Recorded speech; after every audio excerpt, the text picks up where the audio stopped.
Kiko, kita mo ba to? Parang mas steady pa to kaysa sa tricycle ni Mang Domeng pag lubak. Siyempre, Bogart, gawang lolo karding to, hindi bara-bara. Laki. Tingnan mo, Pedro, parang gawa sa kawayan. Kawayan? Pwede nga. Baka naman yan yung bagong proyekto ni Lolo Carding para sa Mga apo, huwag kayong masyadong mabigla dyan. Hindi yan nangangagay. Oh! May bago akong laruan para sa inyo.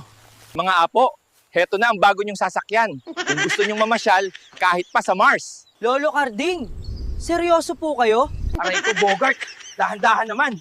Akala mo ba kasya tayo dito na parang langgam sa butas ng kawayan? Eh, ikaw tong parang siyong sumusubok pumasok sa straw. Bogart, sigurado ka bang lilipad talaga tong kawayan craft ni Lolo Carding? Baka maging tinikling tayo sa ere. Relax ka lang, Junjun. Kiko, ayos ba tong aircon ng kawayan ship natin? Medyo pawis na ako dito sa armor ni Lolo. Relax ka lang, Bogart. Natural ventilation yan.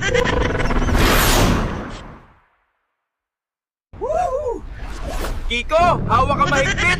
Mas matulim pa to sa express train papuntang Bicol. Akalain mo kawayan lang to. Bogart, tingnan mo yung mga ulap. Dumarami na, parang uulan na ng malakas. Nakikita ko, Kiko. Bilisan na natin. Ayaw kong maabutan tayo ng bagyo dito sa kawayan cruiser ni Lolo. Bogart, dumidilim na ng husto yung mga ulap. Mukhang bubuhos na ng malakas to. Kaya to ni Kawayan Express, Kiko. Konting kembot lang, lampas na tayo dito. Maapo yung makina. Anong gagawin natin? Tawagan natin si Lolo Carding. Siya lang makakaayos nito. Hanapin mo yung Kawayan cellphone. Akala ko ba sa Mars tayo pupunta? Mukhang delubyo to, hindi outer space. Konting turbulence lang to, Kiko. Mars? Akala ko bagyo lang pala. Wow! Sira-sira na! Bilis! Yung jet! Umuusok! Ginawan pa tayo ng jetpack na bigla na lang lumalabas sa likod. Hoy, Bogart!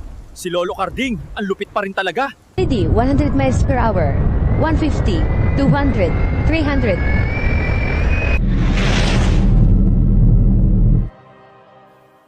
Pati pala, sinasaktan yung kaibigan. Kaya ating kubil. Stand by.